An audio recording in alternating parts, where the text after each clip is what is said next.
My goodness, what a place. Beth has the atheist and the wannabe mystic come up one after the other. So here we go. Thank you, Tom.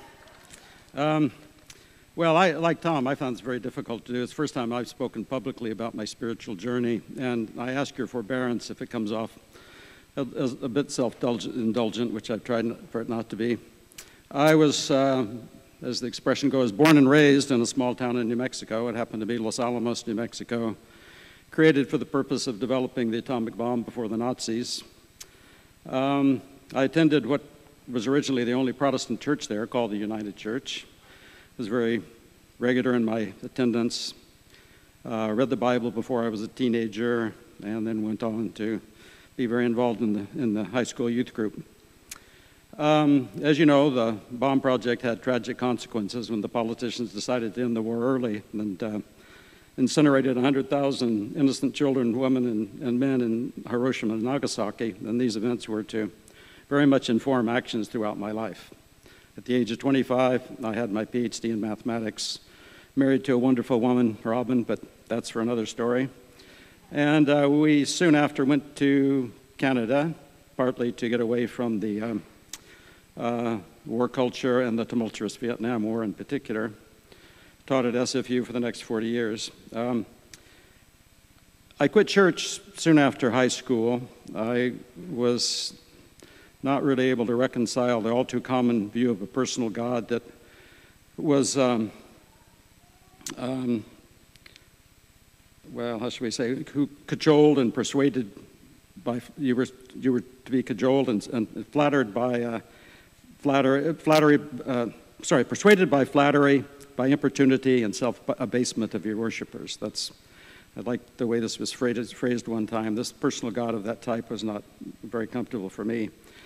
Unlike Tom, my science and religion never really had much of a conflict. I was very comfortable with it, but with religion and science both, but I viewed science as being really devoid of philosophical import because it was descriptive. It shrank from purposive explanations. And so my search for truth naturally became more of an inward one, more looking toward the esoteric path or toward mysticism. I think my mother never really understood that, which always saddened me a bit, even though it was despite the fact, ironically, that it was really rooted in the moral principles she had taught me. So I had a lot of diverse spiritual influences. I've been profoundly influenced by the Aboriginal people, attending, say, the magical overnight ceremony once in Zuni Pueblo in New Mexico, the Shalako ceremony where the Shalako, the God messengers from the underworld came. Whatever was going on, I realized I would love to be a part of that depth. Very similar kind of feeling recently when I was in Alert Bay, the Kwakwaka'wakw people with their potlatch going over several days and their understanding of the natural world and the beings within it. Always drawn to Sufi mysticism, hours ruminating over Rumi, how's that? And discussing with my fellow seekers, Gurdjieff and Ouspensky, and how to stay awake and not be in the sleep state they talked about. But the strongest influence for me was my esoteric Christianity. Looked at many decades, the Kabbalah, Tree of Life, alchemy, where you're involved in the great work. There's huge misunderstanding of these concepts, it seems to me, by people. But for me, it's simply to identify with what is real, to liberate myself from the bonds of delusion. And the subject of the work is one's personality or one's ego. The last 5 or so years, I've benefited enormously from rather long silent meditation retreats in the Tibetan Buddhist tradition. I very much like a practice that's been honed. There's the roadmap, as it were, spelling out how to go within and understand things. I've come to understand that my spiritual deepening requires a regular meditative and contemplative practice. In Christian parlance, we could say we invite the soul.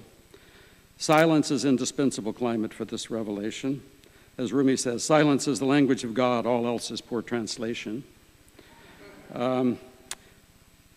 The thinking, the intellect are useful for posing questions, but not for answering them. That the only things we truly know are those things we've directly experienced.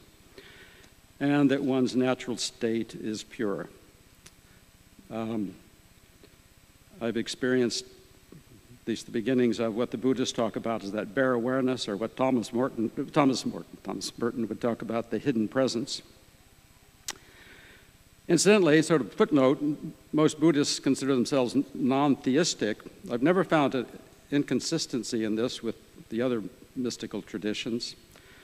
Like my atheist friends, one happens to be a Kiwi and one a Scot, and one would never go to that churchy stuff, and the other one, both of them, their view of nature is what I could only call sacred. And as a friend talked to me about recently, to take the metaphor, I view this, if you're going to use a word God, we could think of God, we're simply grabbing on different fingers of God whose hands are outstretched toward us. So now we're in the here and now, and this brings me full circle. Who would ever have predicted I was going to be in the church, not to mention one called the United Church? But here we are. I'm here much like Tom, the kind of the ingredients that are important to me. One is the female wisdom in leadership, the fabulous music, the wondrous diverse group of individuals, the Center for Peace and the social justice programs. It's science-based but more heart-based, close connection with the contemplative path. So what for the future? I view communities like this church as being very important if we're to have hope for, not to speak too dramatically, but the preservation of the planet. I think the pollution of prosperity that we've been into has prevented us from seeing the stars, seeing from the heavens, but likewise it's prevented us from even connecting with all these sentient beings that surround us on the land and in the water. And I believe that the hope for the environment, and indeed for us, lies in the realization that all beings and all things are one, that all these beings are part of myself. And needless to say, to bring in, well, I shouldn't say needless to say, but the elixir, the philosopher's stone for this journey has to be love. And for me, the love is best personified and encapsulated by the being who is Jesus Christ. So, thank you very much.